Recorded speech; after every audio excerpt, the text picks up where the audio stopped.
Hola. Bueno, lo primero de todo, bienvenidos. Mi nombre es Susana Muñiz. Algunos ya nos conoceréis de la vez que hicisteis la reunión de Can de Palleiro, que fuimos invitadas. Y nada, primeramente pues agradecer la posibilidad de dar esta charla y de poder cooperar con vosotros por el Can de Palleiro. Bueno, la charla la tenemos que dar vía online, que por un modo es mucho más fácil, de cara a que algunos estáis divididos por España, y por otro lado, pues por el tema con el que tenemos ahora, que no nos queda otra. Entonces, he preparado unas diapositivas, que es lo que vais a ir viendo. Sí que es verdad que va un poco de retardo, no sé si va a la vez la imagen con el sonido, o si pasará igual, que todo va con retardo, ¿vale? Entonces, si eso, pues, perdonar. Bueno, lo primero, os voy a poner ya la primera imagen. Y también lo siento porque hayan sido estas horas. Cuando decidimos que fuese esta hora no sabíamos que ya íbamos a poder salir y que justo iba a ser a la hora en la que íbamos a poder salir casi todos. Y bueno, a ver para la siguiente si continuamos con esta hora o la cambiamos. Supongo que dependerá bastante de qué es lo que queráis vosotros, que al final esto es para vosotros. A ver, os voy a poner las pantallas. Si algo falla, no os preocupéis, que tenemos un técnico de imagen y sonido muy bueno.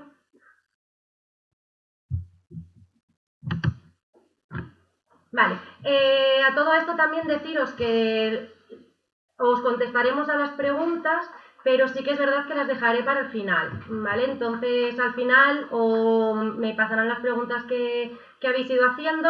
Sí que a lo mejor se responden a lo largo de la charla, la pregunta que tengáis al inicio con aquello que decimos al final, y luego habrá preguntas quizá muy concretas, como hemos estado recibiendo, que ahí sí que tenemos que a lo mejor hacer lo que es una consulta, que os proponemos hacerla vía Skype ya de forma individual.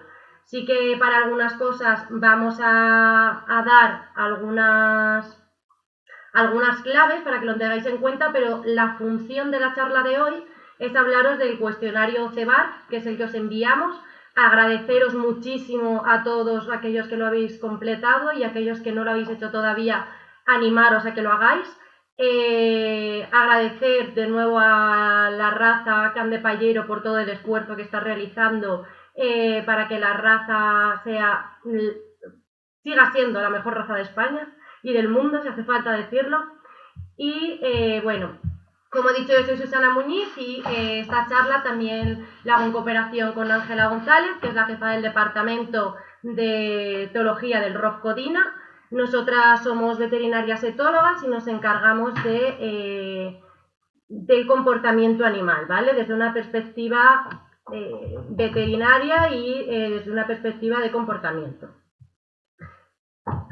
Vale, perfecto. Primera pregunta que tenemos que contestar es qué es el cuestionario, ¿vale? ¿Qué es el CEBARC? ¿Verdad? El CEBARC es el cuestionario que os enviamos, que constaba de 101 preguntas, que todos contestasteis, y había diferentes casillas en las que contestar. Este cuestionario se denomina cuestionario de investigación y evaluación del comportamiento canino, que las siglas están en inglés. Es un test que se realizó ya en 2003, y la función es bien por interés particular, es decir, cómo es mi perro, realmente si tengo que preocuparme por alguna de sus características.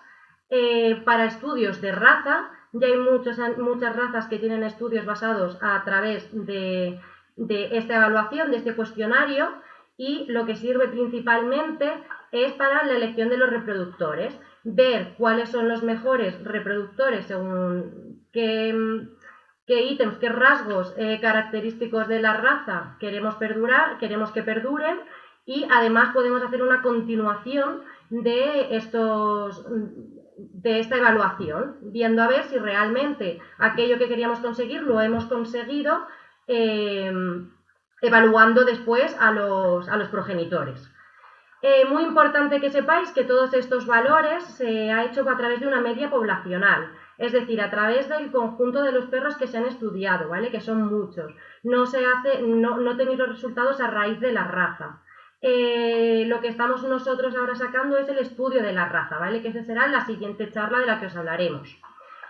Algo muy importante es, si vamos a elegir unos reproductores, como bien nos hicieron en una pregunta, ver qué objetividad tenía este cuestionario. Bien, este cuestionario sí que está estudiado, que la objetividad, si el propietario responde de forma sincera, es bastante alta con la realidad, pero después nosotros, aquellos reproductores que elegimos, le haremos pasar otro test, ¿vale? No nos vamos a basar únicamente en este test. Y en ese otro test ya sí que es más en contacto con el animal. La función de hoy es que entendáis qué es lo que hemos medido y quizá en algunas preguntas vamos a dar unas mínimas pautas, pero os invitamos a que luego después, aquellos que sigáis teniendo preguntas muy específicas de algún comportamiento, hagamos una consulta vía online, porque sí que nosotras cuando realizamos damos pautas para un animal determinado, lo que realmente hacemos es una consulta de más de una hora, normalmente la primera. Entonces, siempre se pueden dar pautas generales, pero lo ideal es que sean pautas para cada uno de los perros en particular. Lo que nosotros medimos en este test son los rasgos, ¿vale? Rasgos de temperamento, de personalidad. Para ello vamos a definir primeramente, esto es una leve información para que sepamos a qué nos estamos enfrentando, es qué son rasgos, qué es temperamento y qué es personalidad. Los rasgos son características particulares que dan lugar a un comportamiento. El temperamento son esos distintos comportamientos que además van a ser consistentes en situaciones y en el tiempo. Es decir, es lo que nosotros somos. Y la personalidad es lo que surge más adelante, que es el temperamento junto a las experiencias. La gran pregunta que nos estaremos haciendo es si es heredable o no el temperamento y los rasgos de temperamento. Y la respuesta es sí. De ahí la importancia de este test. No todos los rasgos son igual de heredables. Muchos rasgos van a depender mucho más de la vida futura del animal, principalmente en las primeras etapas, y otros van a ser muy heredables. Los factores que nos influyen, pues como bien hemos dicho, uno es la genética, que es aquello que el padre y la madre van a dejar a sus descendientes, por ello lo que necesitamos es elegir los mejores reproductores, y luego tenemos la epigenética, que es dentro de toda la genética del animal, que es lo que realmente el cachorro va a tener a lo largo de su vida, que es lo que, de esas instrucciones, que es lo que va a leer, por decirlo de algún modo. Y aquí sí que vamos a tener muy en cuenta la vida primera, cuando el animal todavía es bebé, que aquí lo que nos influye es el cuidado de la madre y el cuidado de los cachorros, tanto por parte de la madre como por parte del humano. Luego también van a entrar obviamente factores ambientales, un perro que haya tenido estrés cuando el animal es bebé o una madre que tenga estrés cuando está preñada, entonces esto sí que nos va a repercutir en el futuro del animal. Y luego las experiencias que vaya a tener el animal a lo largo de su vida. Lo ideal, pues como con nosotros, que sean positivas y siempre graduales, ¿vale? Empezar exponiéndole a una situación de una forma muy baja y poco a poco ir aumentando de forma positiva. ¿Qué es lo que tenemos que tener en cuenta aquí? Que cuando los animales son pequeños, igual que nosotros, el cerebro tiene una plasticidad. Y esas neuronas que van a ir desarrollándose van a variar según cómo lo tratemos. Aunque de esto también tenemos pensado dar otra charla, simplemente nombraros que existen diferentes periodos y en esos diferentes periodos tenemos que tener diferentes atenciones. El periodo prenatal, que es cuando la madre está todavía preñada, es muy importante el estrés de la madre, que no sufra estrés. Y entre esto también incluimos si la madre tiene desnutrición. Por ejemplo, que esto es un estrés para la madre y para los cachorros. Estos cachorros seguramente luego sean mucho más fácilmente estresables. El periodo neonatal, que va de las 0 a 2 semanas, aquí si le creamos un estrés muy leve, y con esto me refiero a le retiro el cachorro a la madre y se lo devuelvo enseguida, entonces la madre va a aumentar el lamido. Y sí que se ha visto que eso puede hacer que los cachorros sean más equilibrados. Por otro lado, si le creamos un estrés intenso, volverá a suceder lo mismo. van a tener en un futuro más dificultad de aprendizaje y van a ser más sensibles al estrés, por lo cual son perros que es más probable que muestren agresividad, trastornos compulsivos o miedo. Por ello es muy importante elegir un buen madre y un buen padre y un buen criador, ¿vale? Y luego tenemos el periodo de socialización. En el periodo de socialización es muy importante, sobre todo porque en él podemos influir mucho ya nosotros.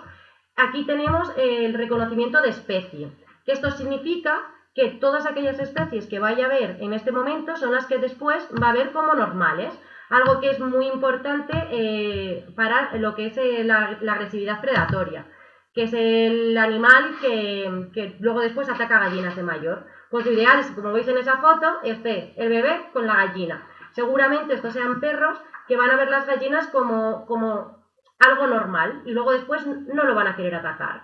Y diferentes especies incluimos humanos, incluimos niños, ancianos, ellos no ven a todos los humanos igual, perros grandes, perros pequeños de diferentes tamaños, gatos, gallinas, vacas, ¿vale? Esto es muy importante para que luego después nuestro animal tenga miedo a un determinado estímulo. Luego después se va a habituar a estímulos ambientales, por ello también es muy importante que en este periodo, si son animales que están en el campo, también visiten la ciudad. Y fijaros que este periodo, que no lo he dicho, va de las 3 semanas a los 3 meses. Es decir, es muy corto y en ese momento tenemos que realizar bastantes actividades para que luego después el perro sea lo más bueno posible, por decirlo de algún modo. En este periodo también se va a hacer el aprendizaje de los hábitos de eliminación y la adquisición de pautas de conducta. Esto es, que si es un perro que va a estar con los cachorros, con el resto de su camada, de sus hermanos y con la madre, van a estar jugando entre ellos y ahí van a aprender la inhibición de la mordida. Perros que se separan muy pronto de su madre son perros que después no van a tener esa capacidad de saber dónde acaba el mordisco y de no hacer daño. Entonces son cosas que se aprenden a esta edad temprana. El lenguaje, va a ver que si un perro realiza determinados movimientos con sus orejas, con su cola, qué es lo que significa. Perros que no han estado en contacto con perros en este periodo son perros que muchas veces que no saben leer realmente qué es lo que está diciendo el otro perro. Y la tolerancia a la frustración. Esto también es muy importante, ya que la madre es cuando le empieza a decir al perrito que ya no le deja mamar. Y aquí es la primera vez que el animal se frustra. La frustración no es más que si yo quiero algo y tengo una expectativa de algo que va a suceder y realmente no me llega esa expectativa, por lo cual me frustro. Y estos son perros que empiezan a tener esa tolerancia a la frustración. ¿Qué es lo que sucede si tenemos un destete precoz? Es decir, antes de las 6 semanas, pues todo lo que hemos dicho no va a suceder. No va a haber control de la mordedura, va a haber una baja tolerancia a la frustración y la frustración lleva a agresividad y va a haber una falta de socialización con perros humanos u otros animales. Si es un destete tardío, que esto es después de las 12 semanas, entonces aquí va a depender de dónde provenga el animal. Como hemos dicho, si es un animal que está en el campo y luego lo intentamos meter a la ciudad, le va a crear miedo todos estos estímulos de la ciudad. Realmente el periodo de socialización inicia cuando el animal empieza a tener miedo y finaliza cuando el miedo se iguala al miedo que presentan los adultos. Por lo cual, una vez que ese periodo acaba, todo lo demás primero va a tener miedo y luego ya verá si es bueno o no es bueno. ¿Vale? Entonces es muy importante que en este periodo visiten campo, visiten ciudades. ¿Cuál es la edad del destete ideal? Las 8 semanas, ¿vale? A los 2 meses. Todo esto realmente lo que quiero que veáis es la importancia que tiene, aparte de toda esa genética que se va heredando, sino también todo ese periodo, principalmente cuando es cachorro, que cómo va a influir después en cómo va a ser nuestro perro de adulto. ¿Vale? Entonces, todos los problemas que provengan a raíz de un problema de socialización va a ser mucho más difícil quitarlos que aquellos que provengan de una mala experiencia futura. Entonces, con todo esto vamos a ver cuáles son los datos que nosotros os enviamos a aquellos que realizasteis el cuestionario. Entonces, aquí tenemos todos y vemos que existían estas franjas, que verde era, que todo era perfecto y maravilloso, amarillo, es que bueno, se pasa está al límite de la media, y cuando ya es naranja o es de color rojo, esto ya significa que está fuera de esa media y que a lo mejor deberíamos preocuparnos. Según cuál sea el rasgo que ha salido aumentado en el animal, será más preocupante o no, y también según cómo realmente le involucre en la vida a su tutor, ¿no? Porque a lo mejor algunos que parece que son mucho más leves, realmente para la persona que tiene a ese animal es algo muy importante y que rompe mucho el vínculo con el perro.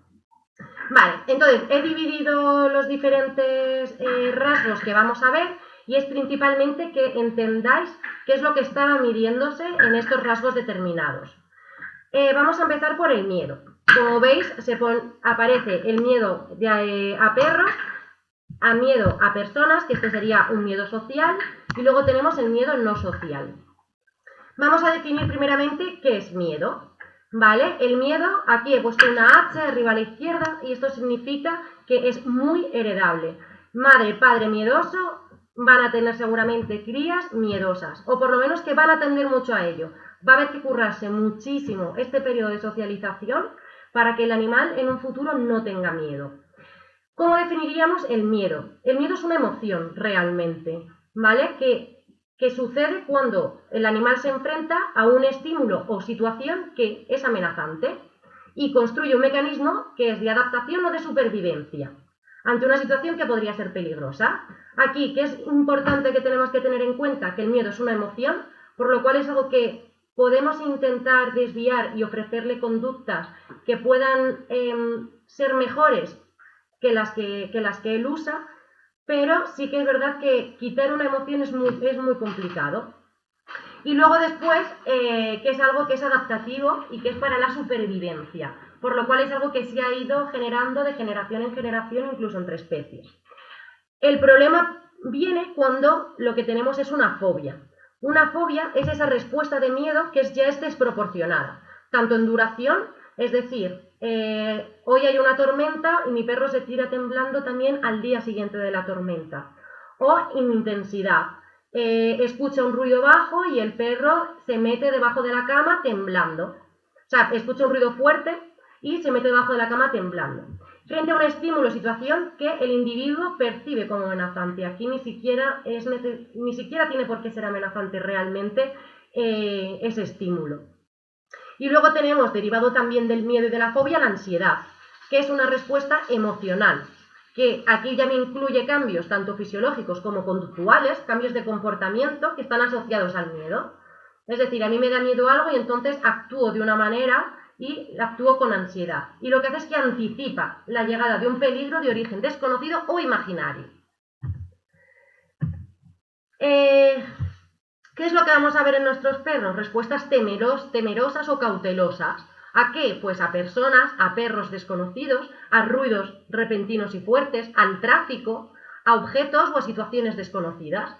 ¿Y por qué? Los factores que influyen son la especie, como bien hemos dicho, existen algunos miedos que se heredan directamente de la especie, por ejemplo, esto sucede en los chimpancés que tienen miedo a serpientes, no hace falta que lo aprendan, esto ya se hereda.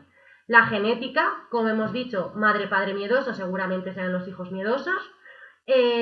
Las etapas del desarrollo, es decir, todo lo que hemos hablado antes, el manejo de la madre, el manejo del cachorro, el destete, qué es lo que ha sucedido en ese periodo de socialización, y las experiencias. Si obviamente yo tengo una mala experiencia en un lugar determinado, seguramente me dé miedo volver a ese sitio. ¿Y de qué va a depender que un estímulo dé miedo o no? Principalmente de la intensidad, que sea algo muy elevado, de la novedad, que sea algo nuevo y entonces yo no sé realmente qué es, si es bueno o es malo, porque es nuevo para mí. La ausencia de estimulación, esto es, por ejemplo, el típico perro que está en un parque y llega y hay 10 personas y no pasa nada. Ahora bien, si de repente estás en el parque con tu perro y aparece una persona de repente, como no hay más estímulos, a veces crea mucha importancia y ese estímulo puede llegar a dar miedo, mientras que si ya estaba de antes, no. Peligros evolutivos especiales, lo que hemos hablado, y estímulos procedentes de interacciones sociales. Es decir, yo cada vez que veo a un niño me tira del pelo, pues seguramente coja miedo a los niños. ¿Por qué? Porque mi interacción con ellos está siendo negativa. ¿Qué es lo que puede producir el miedo? Pues aquí tenemos en fotos los 3 ejemplos. Por un lado es el quedarse congelado, que esto por ejemplo pasa muchas veces en el veterinario, que dicen que bien se porta, no hace nada, realmente está muerto de miedo y lo que hace él para gestionar ese miedo es quedarse congelado. Puede producir agresividad, la agresividad por miedo es muy común, y luego puede producir huida, típico de que lanzan un petardo y el perro sale corriendo. ¿Y qué es lo que tendremos que hacer? Pues bueno, como pautas muy generales, saber que el manejo del propietario cuando es cachorro es muy importante y la habituación, es decir, presentarle las cosas de una forma gradual y positiva, es lo que tendremos que hacer a lo largo de toda su vida realmente, no solamente cuando son cachorros, que si tenemos un perro que proviene de padres miedosos o que ya desde pequeño empieza a darnos gestos de miedo, si tuvieses la oportunidad de llevarles a clases de cachorros sería maravilloso. De hecho, esto es ideal para todos los perros, tengan miedo o no. De hecho, Ángela sacó un artículo el año pasado donde se valoraron los cachorros que habían pasado por clases y los que no, y se veía que sabían manejar mucho mejor el estrés aquellos perros que habían pasado previamente por clases de cachorros. Es muy importante que nosotros, como los tutores de nuestro animal, sepamos leer su lenguaje. Muchas veces ellos nos dan muchos avisos previos a una acción, esto lo veremos después en agresividad. Es muy importante que sepamos leerlo, nunca castigar un miedo, porque lo único que vamos a conseguir es que todavía le dé más miedo, y que todas las experiencias, en la medida de lo posible, sean siempre positivas. Vale, lo siguiente que vamos a ver son otros 3, que era sensibilidad al tacto, problemas relacionados con la separación, apego y búsqueda de atención. En cuanto a sensibilidad al tacto, son aquellas respuestas temerosas, ¿vale? Volvemos a ver el miedo otra vez, o cautelosas, que son a procedimientos potencialmente dolorosos. Que esto que puede ser dañar al animal, que esto es bastante común, arreglarle, cortarle las uñas o incluso ir al veterinario. Todos estos son procedimientos que pueden producir dolor. Entonces, si todo esto lo ve ya fuera del periodo de socialización, como hemos dicho, primero lo va a tener miedo. Si además, siempre que va o siempre que sucede esto, tiene malas experiencias, por ejemplo, como cuando va al veterinario, por eso es bueno a veces ir de visita al veterinario que le dé una chuche e irnos. O si cuando justo le corto las uñas, le cojo al animal, le cojo la pata, no lo hago de forma forzada, si encima justo le corto una uña de más, que ahí también duele, pues luego va a ser mucho más complicado que en un futuro le podamos realmente volver a cortar esas uñas, por lo menos sin que el animal tenga miedo. Y luego después aquí, como vemos, las emociones que hay detrás, bien puede ser el dolor o bien puede ser el miedo o ambas. Por otro lado, problemas relacionados con la separación. Aquí lo que observamos son perros que no saben quedarse solos. Lo que suelen hacer es que cuando el propietario sale de casa, empiezan a tener muchas vocalizaciones y también muchas veces también se presenta o simplemente se presenta la destructividad, que es cuando llegas a casa del animal pues te ha ido destrozando diferentes cosas. Además también puede haber otros signos de ansiedad, como puede ser que el animal esté alerta, que esté todo el rato en movimiento, que no coma. A perros que le dejamos la comida cuando se quedan solos, le hacemos un conja, algún juguete interactivo y le dejamos solos con ello, son animales que si no se lo comen, muchas veces es por el estrés que tienen en ese momento de haberse quedado solos. Animales que pueden temblar, salivación, otras veces únicamente lo que encontramos es un charco de babas. Y luego después la eliminación, que es hacer la orina y las heces en casa en ausencia del propietario. Aquí es muy importante en esto, cuando tengamos dudas de si nuestro animal, cómo se comporta cuando estamos fuera de casa, lo ideal es hacer un vídeo, grabarle cuando estamos fuera, durante media hora, una hora, y luego después ver realmente cómo se comporta el animal. Aquí lo ideal suele ser dejarlo, pues si tiene alguna zona que suele destruir, o mirando hacia la puerta, ¿vale? La cámara, que es donde normalmente suelen realizar estos tipos de signos. A todo esto también hay que tener en cuenta que un perro simplemente va a ver cuando se queda solo, no va a tener menos ansiedad que un perro que vocaliza. ¿vale? Muchas veces si no vocalizan o no destruyen, que son los signos que nosotros realmente vemos o que realmente nos llegan a molestar más, no nos damos cuenta que nuestro animal está teniendo un problema y está sufriendo mucho estrés cada vez que se queda solo.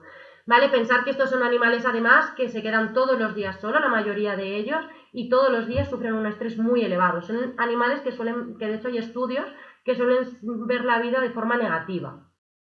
Entonces, aquí sí que es muy importante que contactéis con nosotros, con un etólogo, con un adiestrador, para luego después ver cuáles son las pautas que tenemos que ir siguiendo.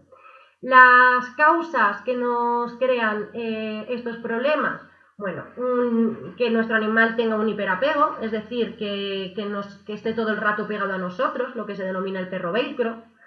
Esto sucede porque es lo que hemos buscado a lo largo de la socialización, que es que estén muy apegados a nosotros, y por otro lado que sin querer reforzamos ese comportamiento de cada vez que nos sigue le premiamos o le acariciamos. Luego tenemos otra opción, que es que sea el miedo condicionado. Estos son animales que se quedan solos en casa y de repente hay una tormenta, y son perros que tienen miedo a las tormentas. ¿Qué es lo que va a suceder? Pues que va a tener miedo a quedarse solo. Luego un vínculo interrumpido, que es que, por ejemplo, te vas de vacaciones, que esto es lo que nos va a suceder ahora, que estamos todo el día con nuestro animal y de repente se va a volver a quedar solo. Ojo, porque muchos, no porque lo hayan sabido antes, lo van a saber después. Así que tener cuidado con esto e intentar hacerlo de la forma más progresiva posible. Si podéis empezar ahora a dejarles solos una hora y daros una vuelta, incluso 10 minutos, luego 15 minutos, ¿vale? Poco a poco, no de repente 8 horas. Y luego, otra de las causas sería un vínculo inconsistente, que esto lo veremos ahora con el apego.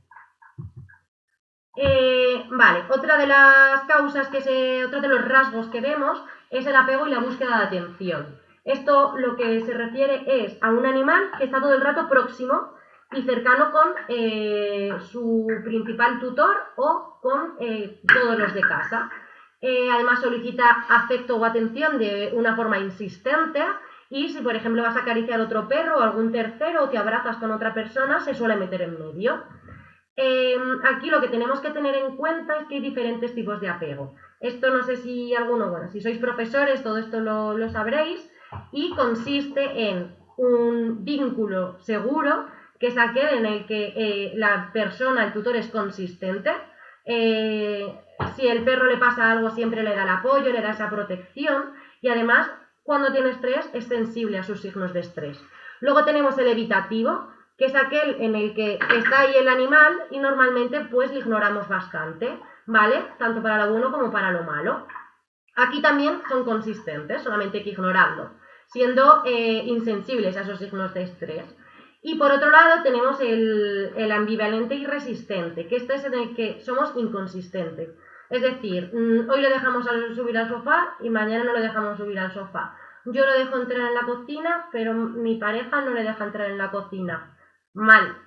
Lo ideal es, antes de tener un animal, quedar de acuerdo con cuáles son las órdenes que nuestro animal que van a regirse en esa casa, y todos tienen que cumplirla por igual. Porque si no, lo que le vamos a crear al perro es que no va a tener previsibilidad. Va a estar confundido todo el rato y entonces no va a entender. Y esto va unido mucho con lo que hemos dicho antes, problemas relacionados con la separación. Animales que no saben realmente si su dueño va a volver o no, porque normalmente son inconsistentes y no entienden. Vale. Cuando tenemos un perro que busca mucho nuestra atención, como hemos dicho, ser consistentes y crear un buen vínculo, que es muy importante, y cuando venga a demandarnos atención, bien subiéndose encima o bien simplemente viniendo a que la acariciemos todo el rato, lo vamos a ignorar. Mientras que cuando esté tranquilo, vamos a premiar esa tranquilidad y que no esté con nosotros, y ahí es cuando vamos a ir a hacerle caso. Y cuando vamos a empezar una interacción de juego, una interacción de caricias, ¿vale? Así el animal realmente entiende que lo que tiene que hacer es, para recibir el cariño, no estar encima todo el rato del propietario. Por otro lado, la entrenabilidad, excitabilidad y nivel de energía.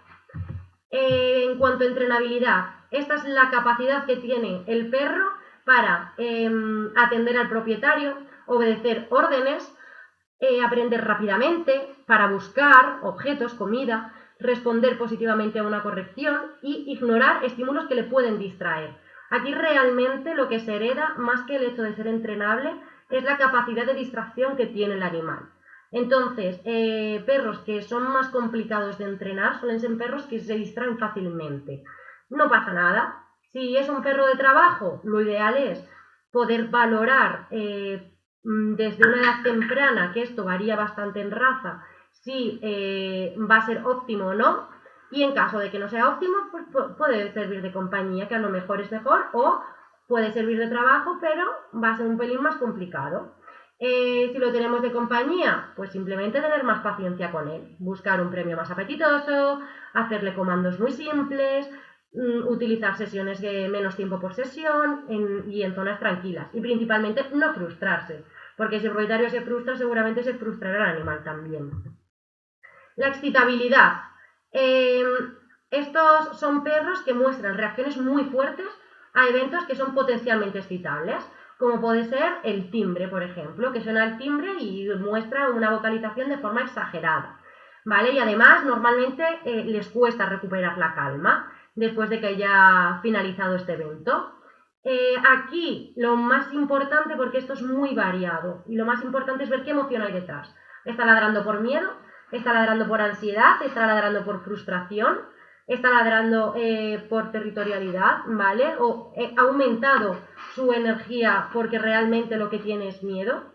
Entonces aquí es muy individual. Nivel de energía. Esto también tiene la H, como podéis ver, es muy heredable también. Un animal que es enérgico es aquel que está siempre en movimiento y que es muy juguetón.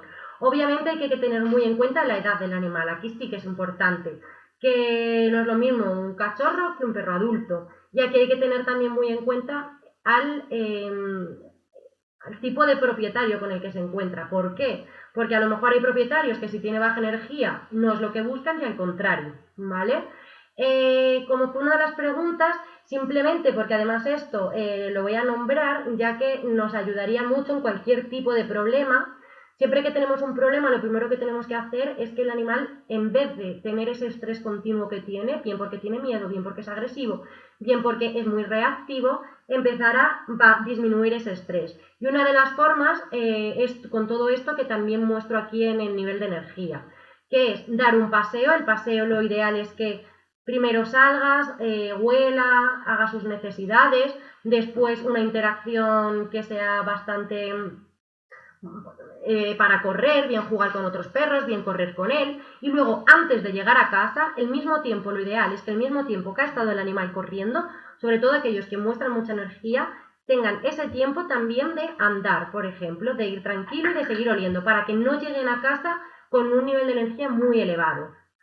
¿En qué es lo que podemos hacer en casa? Un enriquecimiento, tanto alimentario como cognitivo. Es decir, jugar con él a realizar órdenes, con chuches, de forma positiva. Todo esto les va a cansar mucho. Jugar a sentarnos, a girar. No es tanto para que nuestro animal aprenda a hacerlo, que también, que eso nos sirve luego para tener un mayor control, sino es más para que se entretenga y que además tengamos un buen vínculo entre nosotros, ya que estamos jugando a aprender y es un juego muy guay. Eso a todos los perros les gusta. Y además al can de Palleiro, con lo listo que es, vamos, seguramente que cuando os ponéis a trabajar con él, es un perro que está dispuesto a ello. Y luego después también lo ideal es que parte de su ración, por no decir toda, lo metéis en juguetes interactivos. Existen juguetes tipo Kong, donde el animal juega solo y se entretiene solo, y luego existen otros para jugar con él tipo puzzle. Entonces esto también gasta energía y hace que en vez de una comida que realmente le va a durar 3 minutos seguramente, y ni eso, le dure más tiempo y esté más tiempo entretenido. ¿Qué es lo que tenemos que hacer si se pone muy pesado y a saltar encima nuestro? Lo que denominamos el árbol, que es quedarnos quietos e ignorarle. Y con ignorar es no regañar y no mirar ni siquiera, ignorar. Cuando acabe, continúas. Y cuando esté relajado es cuando le vas a hacer caso. Otra de las preguntas que hicieron, que era de si tiraba de la correa, aquí algo que lo ideal es que cada vez que tire te paras. Al principio es horrible, pero bueno, tira y te paras. Y cuando ya deja de estar tensa la correa, vuelves a iniciar el paseo, ¿vale? llegará un momento en el que entenderá que la correa no tiene que estar tensa para continuar el paseo. Pero es muy importante que si nos lo ponemos a hacer, lo hagamos, seamos constantes. Y luego existen algunos arneses, tipo Healthy, que tienen la hebilla delante y esos ayudan bastante a que no tiren. Vale, y luego por último tenemos la agresividad. La agresividad, obviamente si tenéis un perro agresivo, contactarnos, porque es algo que es muy individual. Igualmente he puesto también unas pautas generales, pero si tenemos un perro agresivo es bastante importante. ¿Qué es lo principal que tenemos que tener en cuenta? Saber leer el idioma del perro. Si ellos se comunican de una forma muy fluida con nosotros y ellos hacen por entendernos a nosotros, por lo cual también nosotros tenemos que hacer por entenderles a ellos.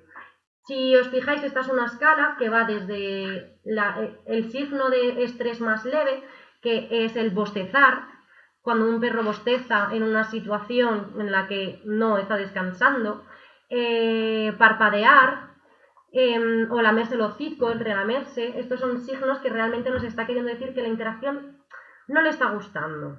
Luego después ya puede hacer gestos un poco más aclaratorios, como girar la cabeza, girar todo el cuerpo, alejarse. Y aquí nosotros tenemos que entenderle desde el primer momento, porque en ese momento es cuando deberíamos alejarnos de esa situación o de esa interacción. Por otro lado, ya trabajaremos en cómo hacer que eso no le cree estrés, pero no es bueno forzar a que si algo le está creando estrés, llevarle a ello, porque nada bueno va a pasar seguramente después.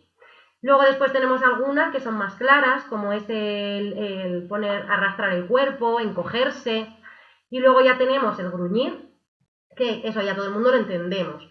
¿Qué es lo que sucede cuando un perro gruñe? Pues que ya es malo que haya llegado la situación de gruñir, pero si nosotros le regañamos por gruñir, seguramente el perro lo que va a hacer es que la siguiente vez no va a gruñir, porque no le ha servido de nada, y no es que no le sirva de nada, es que además le han regañado porque ha gruñido. Seguramente a la siguiente vez se salte todos los pasos anteriores y entonces ya directamente muerda, ¿vale? Esto es muy importante que lo entendamos. En qué situaciones mi perro gruñe, y lo que tendremos que hacer es evitar esas situaciones. Y trabajarlas, por otro lado, desde luego. La agresividad. Los factores que influyen: enfermedad, sobre todo el dolor. Perros que de repente nunca han sido agresivos, un día está descansando, le acaricio y mi perro me muerde. Eso nos lleva mucho a pensar que podría ser por dolor. Incluso perros que han sido siempre agresivos pueden tener alguna enfermedad hormonal. El sexo, en principio, machos son más agresivos según algunos artículos.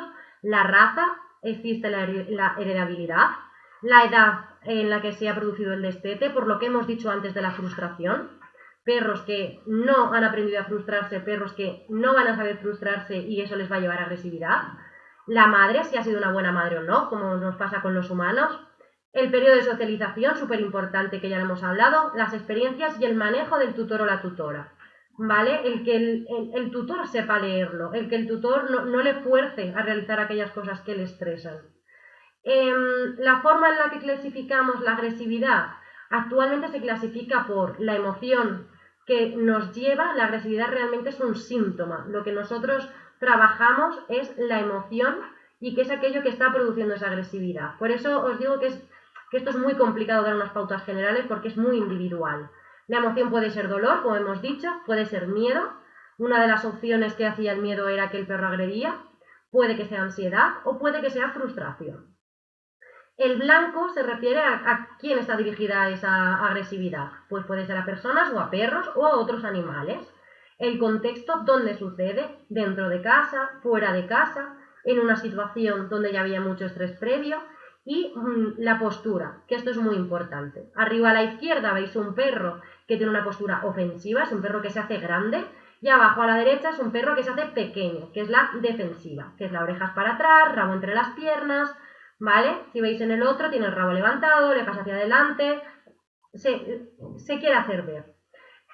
Y luego siempre ante una agresividad lo que tenemos que medir nosotros son los factores de riesgo, que esto es en casa si hay niños o ancianos, si alguno de los que viven en casa tiene alguna enfermedad, y la consciencia que hay del problema. No todo el mundo es consciente del problema real que tiene en casa y esto es muy importante. Y luego dependerá del perro, tamaño, que en este caso sabemos que es un perro grande, el tipo de agresividad, no es lo mismo una agresividad que otra, y si es impulsivo. Un perro impulsivo es aquel que no da señales. ¿Por qué? Normalmente suele ser porque le hemos regañado anteriormente cuando ha dado esas señales y ha decidido ya saltárselas. ¿Vale? Luego también puede ser impulsivo porque realmente le falte la serotonina, ¿vale? Que es un neurotransmisor que a veces está afectado en los perros con agresividad. Como tratamiento general, simplemente daros estas 10 pautas, que sería: 1, primero de todo hacer un chequeo médico. 2, nunca castigar a un perro por ser agresivo, porque lo que vamos a conseguir es, no vamos a curar esa agresividad, podemos conseguir que a lo mejor nos muerda a nosotros porque redirija, y además podemos hacer que vaya más, porque si lo que tiene es miedo, que el miedo aumente. Evitar refuerzos involuntarios, por ejemplo, que tu animal te gruña y intentar calmarle. No, si te gruñe te vas. Ser consistente, no aplicar cada vez una norma en casa. Evitar los riesgos, habituarles al bozal de forma positiva, muy poco a poco, y bozal que le quede amplio, que pueda abrir la boca, que pueda jadear, que pueda vomitar. Y esto lo ideal es que lo hagamos siempre con todos los perros, sin necesidad de que llegue a ser agresivos. ¿Por qué? Porque cuando lleguen a ser agresivos vamos a necesitar el bozal ya. Por lo cual, lo importante es que ese bozal lo tengamos de antes y que sea algo bueno. El bozal no es un castigo, el bozal es algo que usamos como herramienta. Paseos por zonas y horas tranquilas mientras trabajamos esa agresividad y evitar el problema. Evitar el problema no es, entonces no se va a solucionar, no. Lo ideal es que llaméis a un profesional y a raíz de ese profesional se empezará a hacer una terapia determinada. Algunos necesitan medicación cuando son agresivos y lo más importante es que hagáis obediencia para tener más control, siempre con refuerzo positivo, con premios, que cambiemos de emoción a positiva, que es lo que hemos dicho antes de aumentar el ejercicio, dejarles que en vez de que coman la comida sin más del comedero, metérselo en diferentes juguetes y cambiar la percepción del problema. Lo que queremos buscar es que si hay algo que para él le crea frustración o le crea miedo, intentar que no le cree ese tipo de emoción. Vale, entonces con esto ya estamos acabando, los diferentes tipos de agresividad simplemente os la voy a nombrar, que es lo que aparecía en el cuestionario, que es la agresividad territorial o la ofensiva, que de esta sí que hemos recibido también bastantes. Lo que pasa es que, claro, en esta charla no podemos centrarnos en toda porque nunca acabaríamos. Agresividad por miedo o defensiva, que es en la que se hace pequeñito. Agresividad intrasexual, esta es la que se da entre perros machos y normalmente suele ser por hembras, pero muchas veces se cronifica y ya lo que hacen es atacar a todos los machos. Y la agresividad predatoria, ¿vale? Dentro de estas, la agresividad predatoria sí que es aquella que es perseguir gatos, pájaros, otros animales si tiene la oportunidad. Muy importante que esta es la única agresividad que en vez de crearle un estrés y en vez de producir una emoción negativa, realmente produce placer y lo que hay detrás es una emoción positiva. He aquí por qué es tan complicado. Un perro que va a por una vaca, que va por un pájaro, si el hecho de ir a por él o el hecho de cogerlo le crea placer. Entonces, claro, cambiar una percepción de algo que te está creando placer es mucho más complicado que intentar cambiar algo que realmente te estresa por algo que te vaya a gustar. Aquí, ¿dónde está la clave? La clave está en el periodo de socialización, como hemos dicho antes. De las 3 semanas a los 3 meses, que vea todos aquellos animales que luego después le van a parecer normales. Si ya tenemos un perro que tiene esta conducta predatoria, pues bueno, podemos intentar hacer una obediencia básica muy buena, siempre con premios, y luego después ponerle una correa larga y a una distancia larga, pues cada vez que, por ejemplo, vea una gallina, decirle el ven, el mira, premio. Y sin que el animal muestre signos de estrés y muestre signos de querer ir a por la gallina, y poco a poco acercándonos. Obviamente, y lo ideal es que también tengamos habituado al bozal, porque en el momento en el que le queremos juntar un poco más, mejor hacerlo con bozal.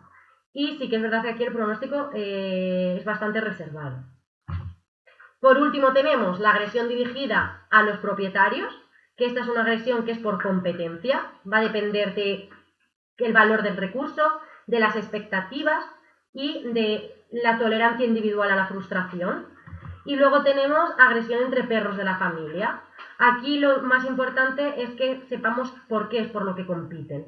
Normalmente las cosas más comunes suelen ser por protección de recursos, por la zona de descanso, si hay una hembra cercana y son machos, el contacto visual y la atención al propietario, ¿vale? Entonces lo ideal suele ser que nos demos cuenta por qué, porque es por lo que nuestros animales en casa están compitiendo y a raíz de ahí poner una solución sobre todo a esa competitividad. Y vale, con esto habíamos acabado todo. Lo que sí que nos quedaría es que si os fijáis abajo aparecían otros que ponía Serious Concern en este caso y no voy a hablar de ellos, pero sí que voy a poneros lo que significa en castellano, ¿vale? Serían el trastorno compulsivo, la eliminación inadecuada y lo que denominan en inglés el unruly behavior, que es como el animal revoltoso. Y simplemente deciros que si ha salido alto en trastornos compulsivos, esto también es necesario que hagamos una consulta, ¿vale? Porque se hereda muchísimo y aquí sí que hay una emoción de ansiedad que suele ser bastante elevada. Entonces, esto sí que es necesario. Y estos son el mirar un punto fijamente, el perseguirse a la cola, cazar moscas inexistentes, perseguir sombras o lamerse excesivamente o lamer a otros. Y luego, por otro lado, tenemos los que son como denominados revoltosos, ¿no? Que es el robar, el ladrar, aquí sí que hay un diferencial también bastante grande, que muchas veces va unido principalmente al miedo a la agresividad, el vagabundeo, el tirar de la correa que ya hemos hablado, el que sea escapista, el que muerda en casa, que habría que mirar por qué realmente destroza, el robar comida, el comer heces y el de la monta. Vale, y con esto ya finaliza. Muchas gracias por escucharme, gracias por esta participación. Espero que hayáis entendido la importancia del cuestionario, que realmente era la función de esta charla, y animaros a que todos aquellos que conozcáis que tengan pan de cañero se lo enviéis y nos envíen el relleno, el cuestionario. Cualquier duda que tengáis, ahora podemos solucionarla. Si es una duda muy individual, no dudéis en escribir al Club de Can de Pallero, que se pondrán en contacto con nosotros. Y bueno, decir que estáis haciendo un trabajo muy bueno con esta raza y que estamos muy contentas. Vale, ahora voy a mirar las preguntas, a ver si hay alguna.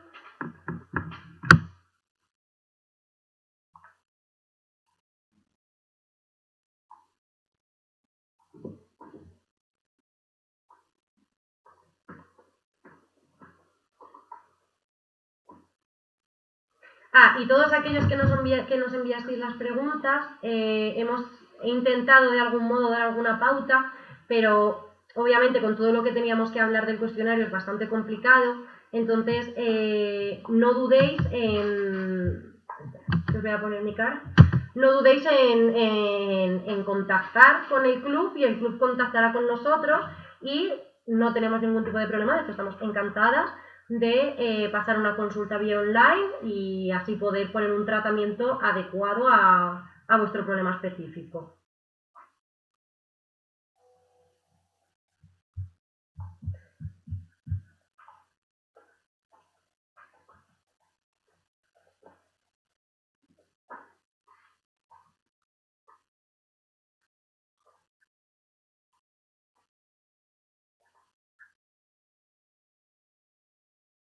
Vale.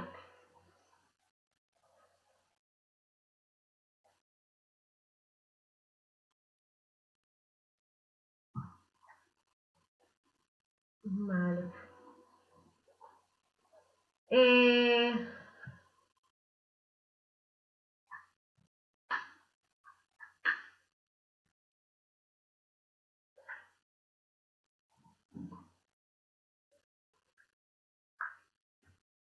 Vale, una de las preguntas que de una madre que muerde a la hija. Dos hembras que llevan viviendo un año juntas. Claro, aquí no sé qué edad tiene la hija y qué edad tiene la madre. Sí que lo ideal en este caso es que, como hemos dicho, vieseis realmente por qué es por lo que le muerde, dónde está esa competencia, ¿vale? Si realmente es por el trato del propietario, si es por la zona de descanso, por la comida, mirar a ver cuáles son las causas. En ese momento, entonces sería donde tendríamos que ver qué causas deberíamos tratar. Ay, mira, es que estoy viendo las preguntas, no sé por qué yo no las veo. Entonces, en ese caso sí que lo ideal sería que contactaseis con el club y que hablásemos en privado para daros unas pautas generales. Aquí lo ideal siempre es evitar el problema, aquello que a las perras le proporciona esa competencia, de momento evitarlo, y empezar a hacer cosas juntas, como por ejemplo el paseo, hacerlo siempre juntos, y a la hora de hacer, por ejemplo, ejercicios de obediencia o de empezar a hacerle determinados juegos, hacerlo en presencia una de otra, ¿vale? Y también aquí tendríais que pedir un chequeo médico, ¿vale? Que es muy importante, ya que muchas veces también puede ir causado por algún tipo de enfermedad. Siempre ante un animal agresivo, pues primero de todo es un chequeo médico, ¿vale? Y sí que os diría que vieseis primeramente por qué cosas son y luego después nos dijeseis para poder daros unas pautas muy específicas para vosotros.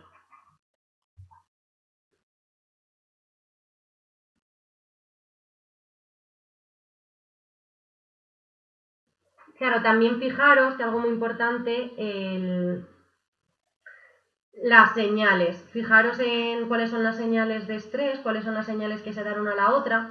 En cuanto veáis que esas señales se empiezan a producir, pues por ejemplo, si estáis en el sofá y se empiezan a producir, os levantáis para que ellas se levanten y les desviáis la atención a otra cosa, ¿vale? Es muy importante que vosotros también sepáis adelantaros a cuándo va a suceder. Entonces tenéis que fijaros a ver si realmente dan señales o no.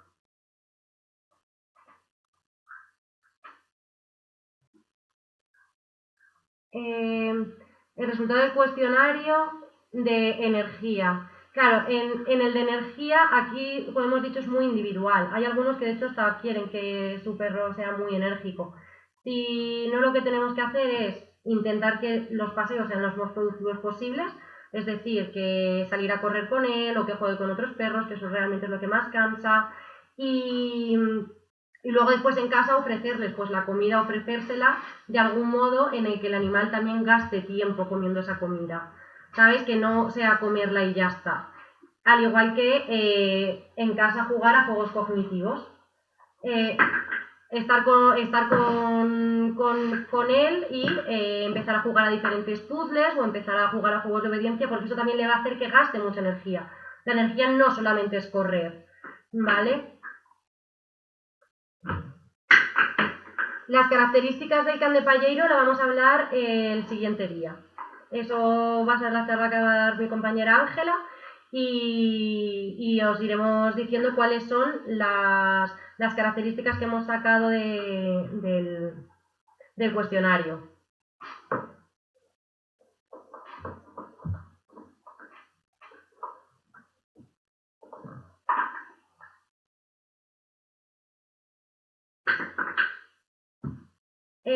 Claro, de Bayo realmente se está escapando, pero bueno, es un macho entero, es un macho que está castrado, porque si es entero a lo mejor se escapa porque haya hembras en celos, una de las opciones. Mirar a ver alrededor si hay algún cambio, si no. Y luego sí que es verdad que ahora pueden que saquen algunos comportamientos diferentes, ya que ha habido un cambio de rutina en todos nosotros y en todos ellos en consecuencia. Entonces, aquí sí que es verdad que a lo mejor existen algún tipo de comportamientos que podrían empezar a salir ahora y que lo que tendríamos que hacer es pararlos cuanto antes, ¿no? Entonces, aquí sí que, como bien dices,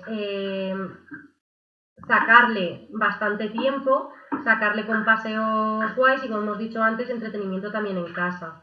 ¿vale? Que eso también es importante, que no solamente muchas veces pensamos que el sacarle fuera y el que sea un ejercicio muy intenso es lo que más le va a cansar, pero al final, si haces 10 minutos de ejercicio 3 veces al día, que por la mañana, mediodía y por la tarde, incluso le va a cansar más que si sale a correr.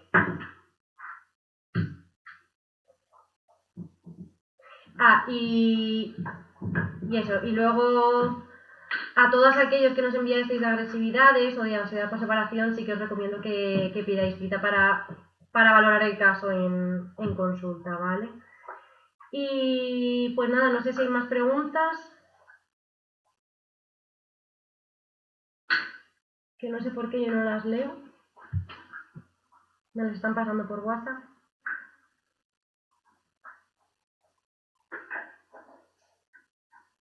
Vale, pues nada, agradeceros la hora que hemos estado aquí en conjunto. La siguiente semana daremos otra charla, que es donde os diremos las conclusiones que se ha sacado de la raza y os las enseñaremos. Y nada, que paséis buena semana y que tengáis cuidado con la situación actual. Así que bueno, yo creo que ya con esto acabamos y nada, un placer. No.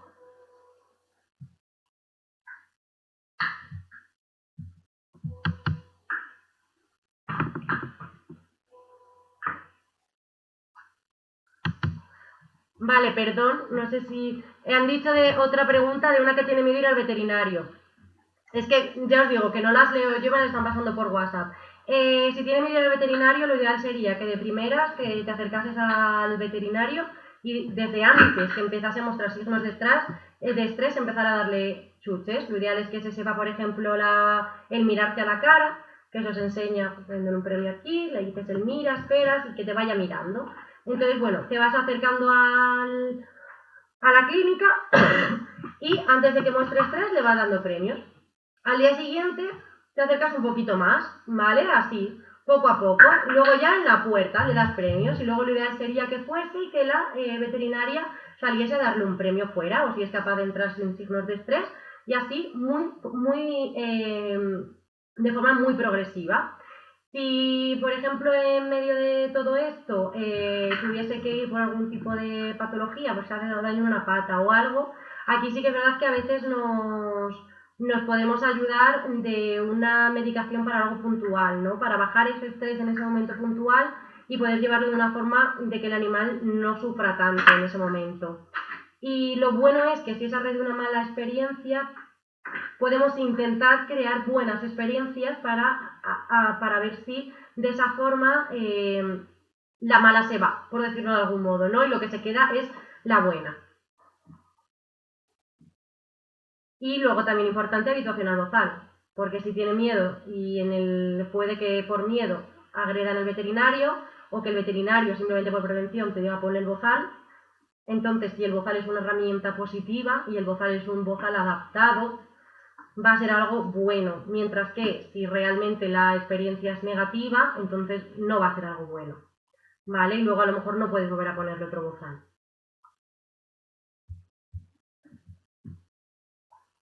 No sé si he contestado más o menos, a ver si queda alguna pregunta más.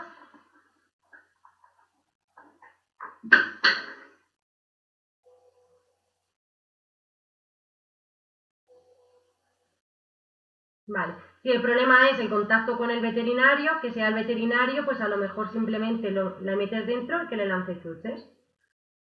Le lanza chuches dentro y luego sin necesidad de que se lo dé de la mano. Y muy poco a poco se va acercando. O sea, consiste en que vayas allí todos los días de visita, hola, ¿qué tal? Buenos días, y que le lance una chucha y se vaya. Y así poco a poco se vaya acercando cada vez más.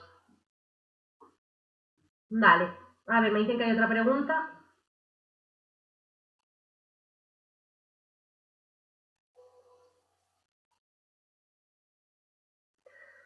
Vale, ladrido a la gente que pasa por la finca.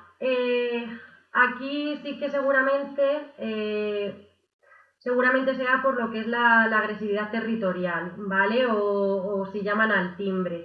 son perros que luego muchas veces también seguramente haya sacado alto en excitabilidad, ¿no? Perros que son reactivos. Si el miedo lo tiene porque se acercan, esto puede ser real, o sea, porque se acercan a la finca, entiendo, vale. Claro, aquí lo ideal es que si realmente ve la gente desde la finca que está en la calle, habría que taparle, ya que lo primero que suele hacer es ver. Entonces, lo que tenemos que intentar es que no vea a la gente que hay fuera, que muchas veces esto ayuda, ¿vale? No es la solución absoluta. Entonces, otra de las cosas que se puede hacer es enseñarle al perro a ir y que tenga unas órdenes muy bien sabidas, como por ejemplo puede ser el sienta, y entonces en ese momento intentar que alguien que tú conozcas y que el perro no conozca pase por fuera de la finca, entonces tú le dices, ven, sienta, muy bien, que pase de una forma alejada, muy alejada, que el perro sepa qué ha pasado pero que no reaccione, ¿vale? Luego muy poco a poco que la persona se vaya acercando a la finca. Que el perro en algún momento ladra, entonces te has pasado, la persona está demasiado cerca, ¿vale? Esto sería lo ideal para hacer el contracondicionamiento. ¿Qué es lo que pasa? Que tampoco va a dejar de pasar gente mientras el animal está en la finca, entonces lo ideal es que si eso se trabaja de esa forma, si se pudiese mantener al perro en algún sitio alejado de la valla, bien sea dentro de casa, mientras no están los propietarios, o bien sea en otra zona, sería lo ideal, porque si no, un comportamiento va a chocar con otro, ¿vale? Luego también otra opción es enseñarle la palabra juguete. Entonces la palabra le enseñas juguete y tiene que coger al juguete a la orden. Y le premias bien jugando, bien con un premio. Diría que esto está muy bien porque esto también lo puedes ir haciendo cada vez que pasa alguien o con un figurante y lo que hace es que impide que el perro pueda ladrar si tiene algo en la boca. Y en el timbre sí que es más sencillo, en el sentido de que dejas la puerta abierta de casa, por ejemplo, tocas al timbre y le das una chuche. Enseguida, sin llegar a ladrar. Y poco a poco vas espaciando más el tocar el timbre y el dar la chuche. Y lo vas espaciando. Una vez que ya lo tengas asimilado, tocas el timbre de vez en cuando y le das la chuche. Entonces muchas veces ahí empieza a asociar con cada vez que suena el timbre me dan la chuche, y de esa forma incluso llega a buscarte cuando tocan el timbre para que le des la chuche. ¿Qué es lo que sucede? Que lo ideal es que si trabajas esto, hasta que lo aprenda, se desconecte el timbre. Porque si de repente un día viene alguien y toca el timbre y no hay chuche en el momento oportuno, muchas veces rompe mucho trabajo que has hecho. Y esto pues es un trabajo que es dedicarle tiempo.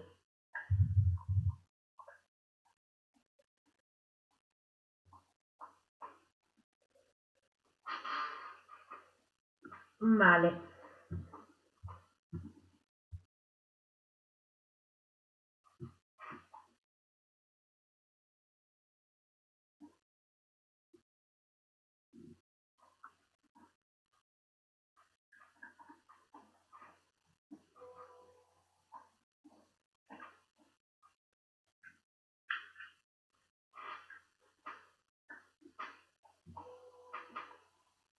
Vale, pues en principio parece que ya está.